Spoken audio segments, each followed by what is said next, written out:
guys! Welcome to another food review and dumating na naman yung isa sa mga in-order ko from Shopee. Actually, dumating siya the other day but sinabi ko na later ko na lang siya i-review because gusto kong kumain nito. Nakasama kayo. Char! may paganong effect. Hindi.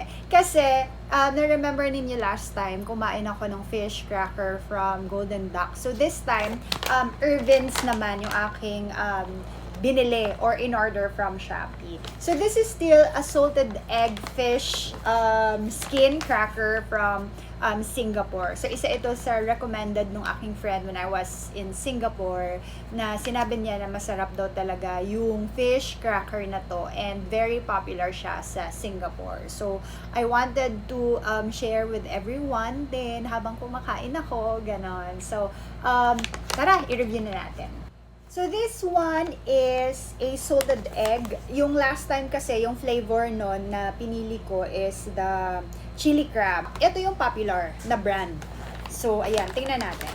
Kainin na natin. And this one is naka-sealed pa siya ulit. So the same packaging with the one na in-order ko last time. So kasi salted egg yung kanyang flavor. Tingnan natin kung ano yung kanyang magiging lasa. Siyempre naghanda na rin ako ng aking Coke, 'di ba? Para at least habang kumakain tayo, kapag nabulunan tayo, ready na yung ating Coke. Maliit lang kasi yung talagang ano nila, yung laman nung product. Ayan. I-ano natin.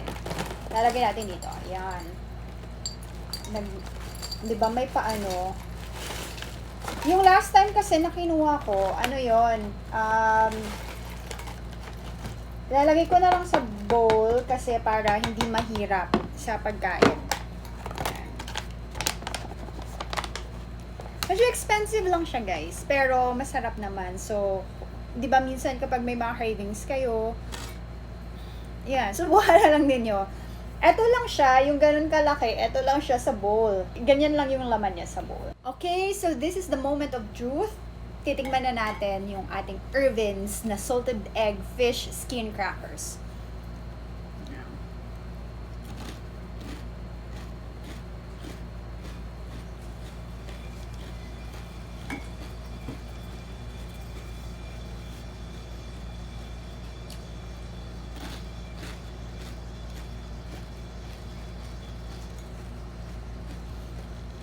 Tataluhin ko muna bago ako magsalita.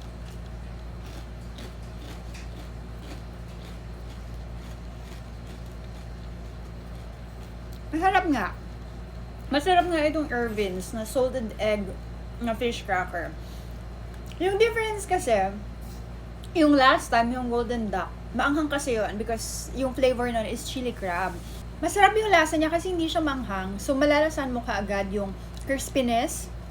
Di ba crispy? Malutong.